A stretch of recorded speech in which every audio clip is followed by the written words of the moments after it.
Hello everyone.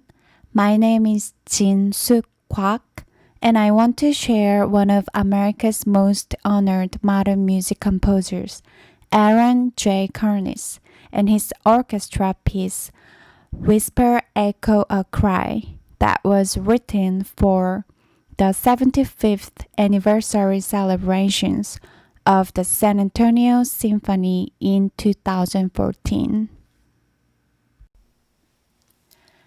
Jay Kernis was born in Philadelphia on 15th of January 1960.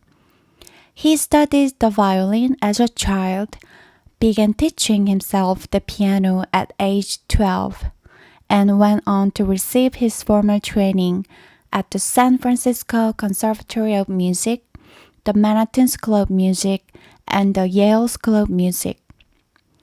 Working with composers as diverse as John Adams, Charles Warren, and Jacob Druckmann. Kernis first gained national attention when his composition named Dream of the Morning Sky was premiered by the New York Philharmonic at the 1983 Horizon Festival. In 1998, he was awarded the Pulitzer Prize in Music for his string quartet number 2, Musica Instrumentalis, written for the Lark Quartet. He is the winner of the 2002 Grammyer Award and Grammy Awards in 2019 as well. He has taught composition at Yale School of Music since 2003. Kernis's output includes orchestral, chamber, and keyboard music, as well as choral settings and more than a dozen works for voice and instrument. His wife is also a musician, pianist Evelyn Lewis. When I was researching on the modern composer and work for this project, I intentionally didn't look up their fame or reputation. Instead, I played a bunch of modern music randomly, and if a certain piece gave me attention, I wrote it down. My favorite painter is Claude Monet, the founder of French Impressionist painting. Just like I can look his paints for hours and hours, when I listened Kernis's music, I literally listened again and again. I was fascinated by the Kernis's choice of sound that is so colorful that has made me draw certain emotions in my head clearly. And I started researching about him and also his music in more detail. This quote from New York Times very closely describes what I was thinking about his music. Pulitzer Prize-winning composer Jay Kernis draws artistic inspiration from a vast and often surprising palette of sources, among them the limitless color spectrum and immense emotional tangle of the orchestra, cantorial music in its beauty and dark intensity, the roiling drama of world event, and the energy and drive of jazz and popular music. All are woven into the tapestry of a musical language of rich lyric splendor, vivid poetic imagery, and fierce instrumental brilliance, and he has been praised for his fearless originality and powerful voice. Next, I want to share his interview about how he often writes music. Hope this helps your journey of writing. I'm very visual when I write. It's like I'm seeing a path. I'm seeing a series of steps, or of textures, or of couple harmonies that are core harmonies that I'm heading towards. So in those pieces I just mentioned more recently, there is more a sense of a series of moments. There's still a developmental long line in those moments, but a number of them were written as kind of blocks of this happens and that's done, and then I write something. It's kind of assembling a piece. It's like it's more assemblage than writing in a through composed way. And so I'll write things more out of order and not exactly know what's the end, what's the middle. It will develop out of as I said, a kind of more intuitive process rather than where there was an external or not.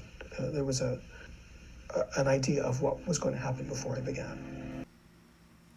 After I watched this interview of him, I could understand his music better and could relate this way of writing to one of his compositions, Whisper, Echo, or Cry.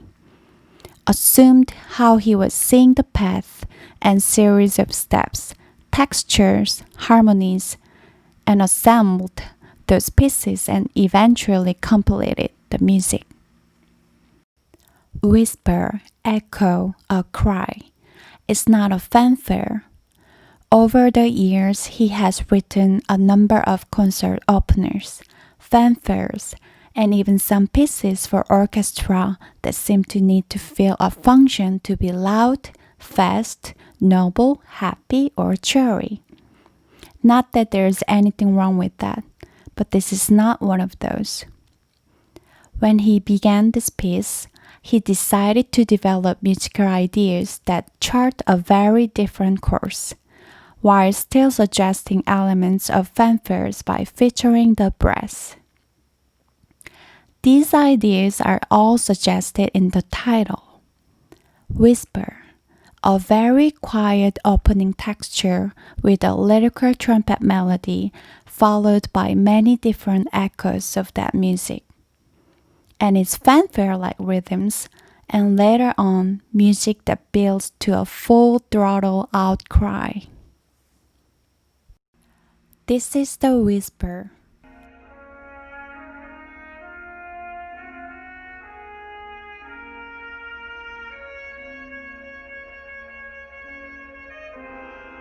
And echoes.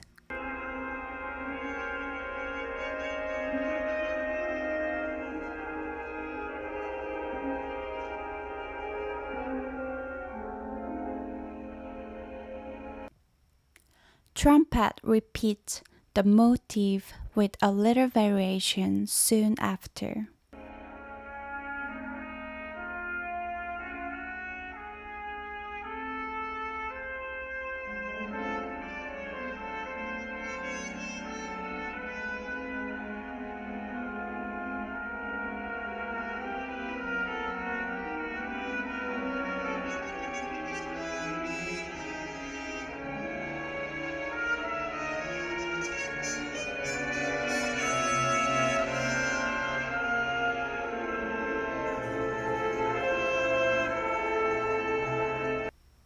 Here's the strings echoes.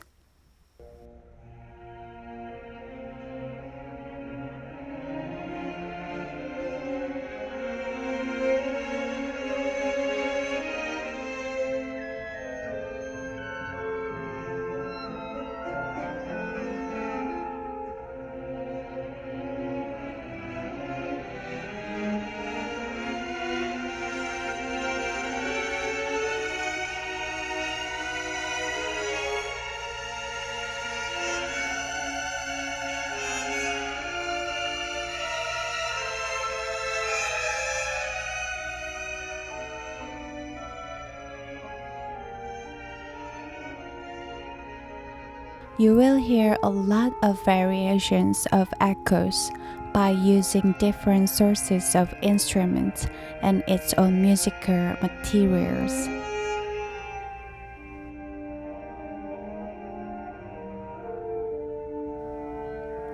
He gradually prepares to the cry out section with larger ensemble.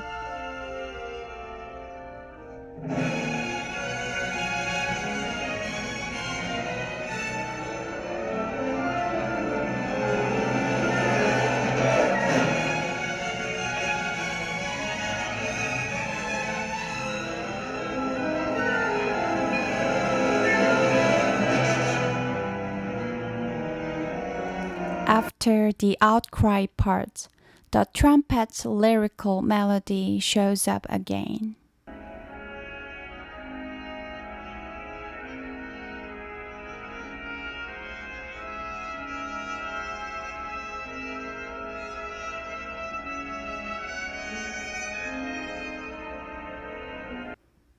Right before the quiet ending, an out loud part appears again.